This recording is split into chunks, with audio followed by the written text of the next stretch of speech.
Les vaches sacrées européennes sont attaquées. Une vraie révolution.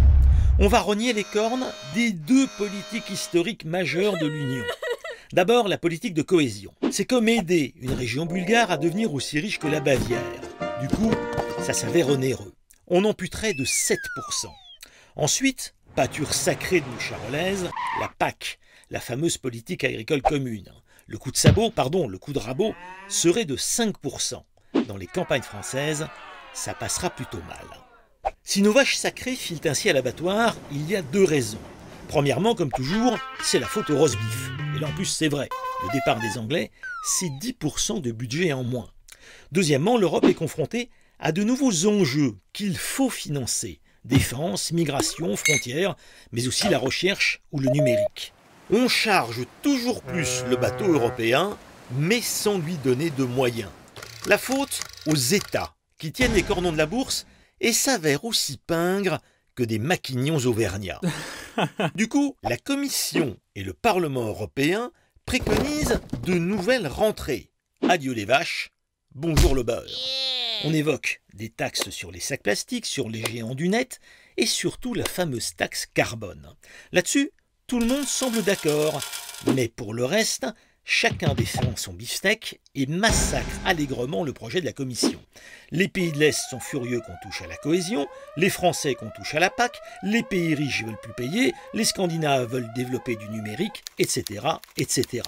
La foire d'empoigne démarre à peine. La dernière fois, il avait fallu ruminer 29 mois pour trouver un accord. Imaginez, un accord à l'unanimité.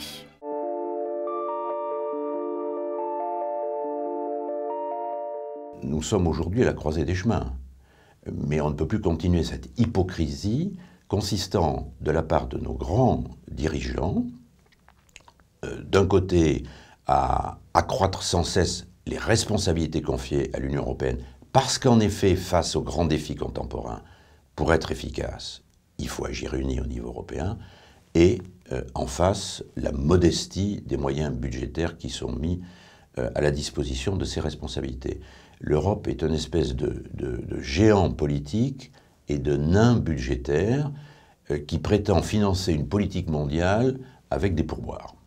Si on pose les problèmes tels qu'ils doivent l'être, cela va entraîner des divisions profondes en Europe. Ces divisions sont nécessaires. Parce que si on en reste au principe qui est inscrit dans les traités, selon lequel toutes les décisions budgétaires importantes se prennent à l'unanimité des États membres, ben ça veut dire qu'on s'aligne derrière l'État le plus pingre.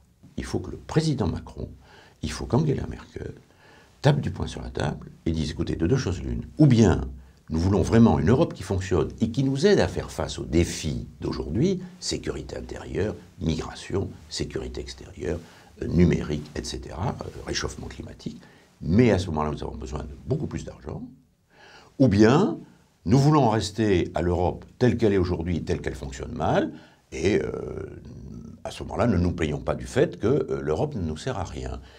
Ceux des pays qui veulent faire plus, qu'ils viennent avec nous, et on fera plus. Ceux qui ne veulent pas faire plus, eh bien, qu'ils restent là où on en est. Donc s'il n'y a pas ce débat-là, qui amènera au moins dans un premier temps à une fracture, l'Europe est condamnée. Il faut oser le débat.